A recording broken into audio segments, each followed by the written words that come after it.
சரி 3 நம்பர் 10,000 மாதம் கொடுத்தேன். என்கிட்ட அது இவ்வளோ செலவு பண்ணேன். சரி உன் ஜாக்கில் வரேன்.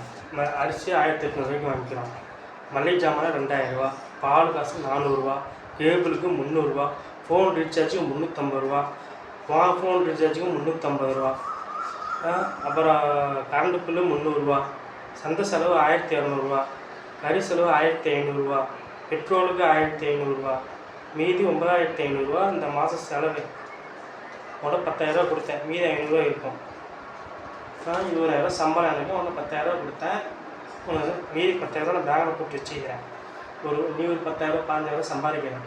அது உன் காசு நீ பேங்கில் போட்டு வைக்கிறேன். மாதம் நம்மளுக்கு 25,000 நம்ம மீதி பண்ணுறோம். வருஷம் 3 லட்ச ரூபா மீதி பண்ணுறோம். ஒரு 5 வருஷம் வச்சு 15 லட்ச ரூபா மீதி ஆகும். இன்னொரு 5 வருஷத்துக்கு 30 லட்ச ரூபா மீதி ஆகும்.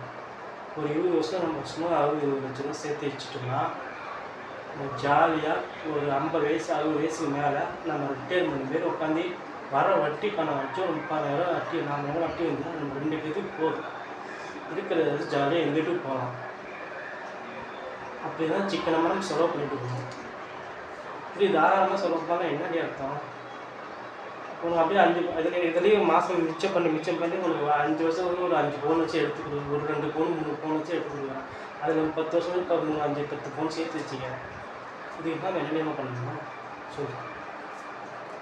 வாழை கற்றுக்கிட்டு முதல்ல